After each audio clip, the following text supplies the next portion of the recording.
안녕하십니까. 방학 3동 쌍문 이사동 출신 구의원 손혜영입니다. 주민께 위임받은 가장 큰 책무인 구정을 감시하는 구정 질문을 통해 본 의원은 본연의 역할에 충실할 것을 다짐하며 제327회 정례 구정 질문을 시작하겠습니다. 먼저 출산 축하용품 지원에 대하여 질문 드립니다. 2021년 서울특별시 통계에 따르면 도봉구의 출산율이 서울시 평균 0.626명보다도 적은 0.579명으로 25개 자치구 중 6번째로 적은 것을 알고 계십니까? 이에 비해 강동구의 출산율은 0.797명으로 서울시 관내에서 출산율이 가장 많음에도 불구하고 출산 축하용품 지원으로 핸드소프 세트를 지원하고 있습니다.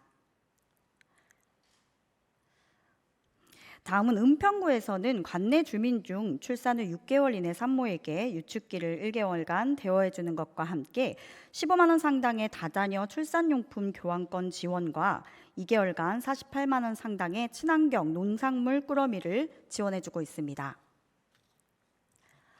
또한 2023년 3월 기사에 따르면 동대문구는 저출산 대응 TF팀을 구성하고 부구청장을 단장으로 하여 생애 주기별 맞춤형 저출산 대응 계획을 수립했으며 관내의 모든 출생아에게 출산용품 지원 사업으로 영아용 기저귀와 물티슈, 딸랑이 세트까지 지원해주고 있습니다.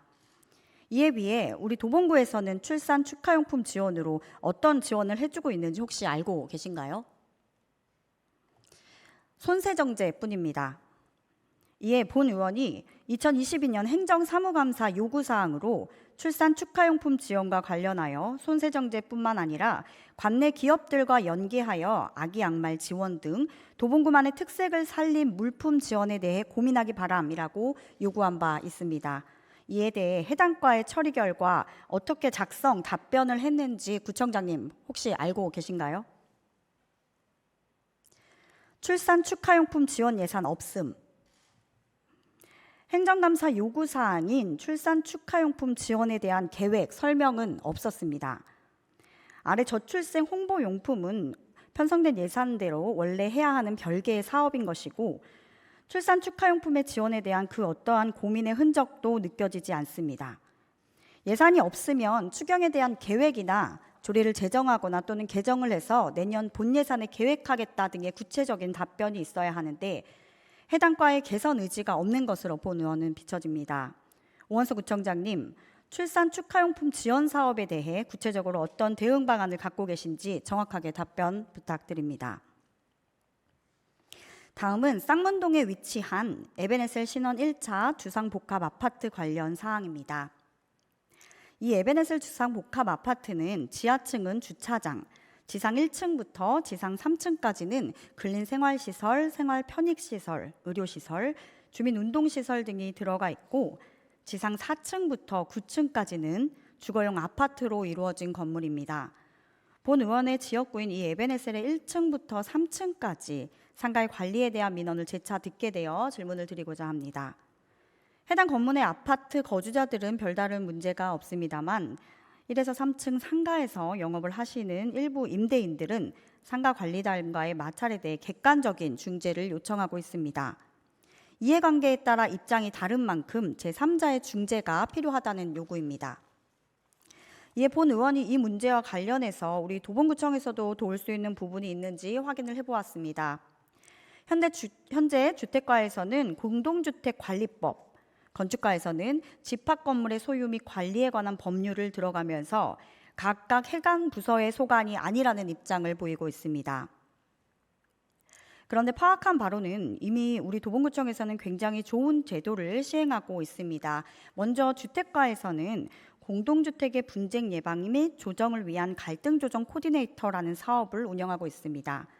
이 코디네이터의 자문단의 면면을 살펴보면 주택관리 전문가들뿐 아니라 갈등 해결 전문가라든지 한국기술사회 소속 기술사와 같은 전문가들, 또 회계사들 등 꼭 공동주택에 한정짓지 않고도 다양한 문제 해결의 전문가들이 포진해 있습니다. 39명에 달하는 이 코디네이터 분들을 꼭 공동주택 문제에 한정해서만 활용해야 하는지 의문이 듭니다. 이 부분은 주택가와 건축가가 서로 선을 긋지 말고 두 부서가 속해 있는 도시관리국 차원에서 보다 범주를 넓혀 지원할 수 없는지 검토해 주실 것을 요청드리는 바입니다. 또한 건축가에서도 이 문제를 적극적으로 살펴볼 여지가 있습니다. 서울시에서는 현재도 서울시 집합건물 통합정보마당이라는 사이트를 운영하며 집합건물 관리에 적극적으로 나서고 있습니다. 과거에 서울시 사업 중 서울시 집합건물관리 지원 사업을 펼친 바 있습니다. 그래서 우리 도봉구 건축가에서도 서울시와 함께 집합건물의 각종 분쟁에 대하여 조정을 지원하는 서울시 집합건물관리 지원 사업을 펼쳤던 이력이 있습니다. 때문에 주상복합 상가 관리에 구청이 개입하는 것은 전혀 없던 일을 하자는 것도 또 구청에서 못할 일을 하자는 것도 아니라는 점을 말씀드리고 싶습니다. 에베네셀 주상복합상가를 가보신 분들은 아시겠지만 이 상가의 규모가 상당히 큽니다. 일반적인 아파트 단지에 딸린 소규모 상가가 아니라 80여 개 이상의 점포가 들어가 있는 굉장히 규모가 큰 상가입니다. 즉 그만큼 많은 숫자의 임대인들의 생계가 달린 공간이고 지역의 수많은 시민들이 이용하는 상가입니다. 주민도 지역 상인도 살기 좋은 도봉을 만들기 위해서 관리와 중재를 바라는 주민들과 임대 상인들의 요청에 적극적이고 심도 있는 검토를 통해 중재 방안을 마련해 주셨으면 합니다. 다음은 서울형 키즈카페 운영 계획에 대한 질문을 드립니다. 서울형 키즈카페 확대 사업이 지난 2022년부터 계속해서 진행되고 있습니다. 도봉구 내 어린이 공공놀이시설 확충으로 도봉구의 많은 아이들이 장소에 구애받지 않고 마음껏 놀 수 있는 좋은 사업이 되기를 더 관심 있게 살펴보겠습니다.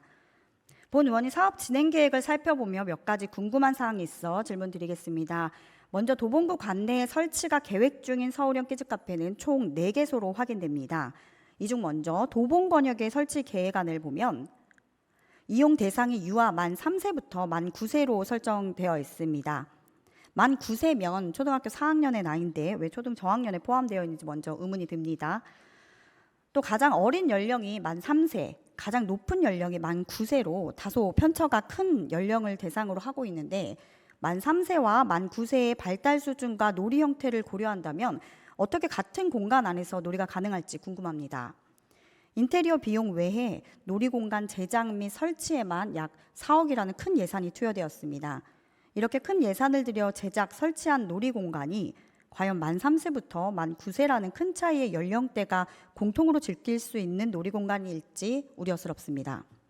만 3세를 고려하여 제작한다면 안전에 대한 부분을 고려하여 놀이 수준이 낮아질 테고 만 9세에 맞춰서 제작된다면 놀이 수준의 형태가 높게 설정되어 저연령 유아가 놀이하기에 안정성이 떨어질 것으로 예상되는데 이 부분에 대한 구체적인 계획은 어떻게 설정하고 계신지 궁금합니다.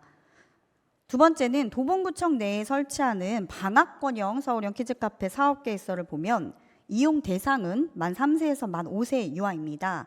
그런데 1회 이용 인원이 22명에 보육교사가 1명으로 교사 대 아동의 비율이 1대 22로 계획되어 있습니다.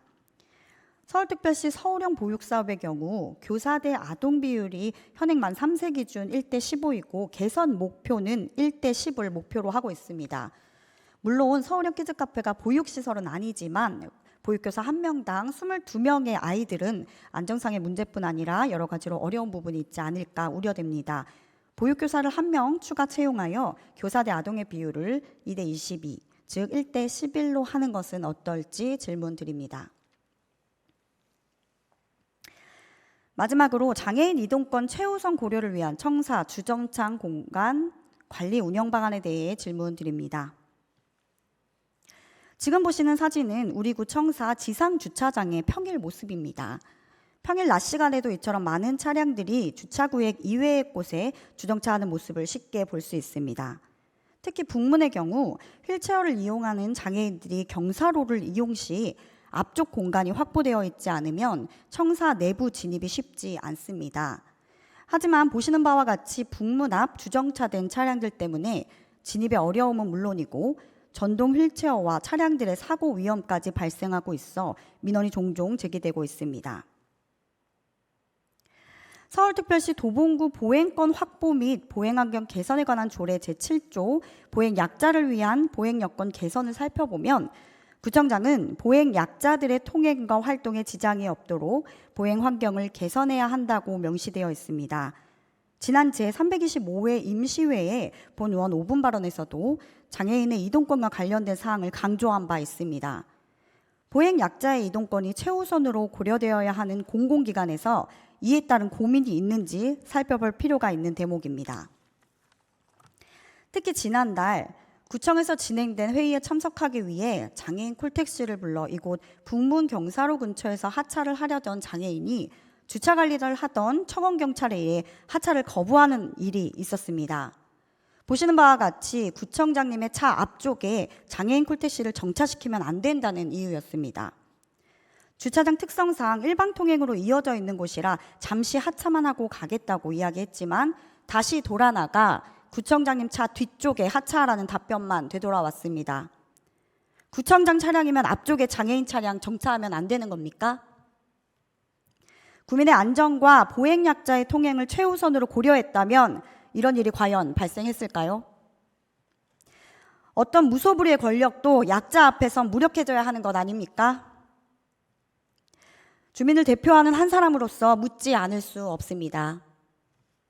이에 따라 구청장님은 장애인 이동권 최우선 고려를 위한 청사 주정차 공간 관리 운영 방안과 함께 장애인식계 및 인권교육에 향후 어떤 계획을 갖고 계신지 책임 있는 답변 직접 해주시길 바랍니다.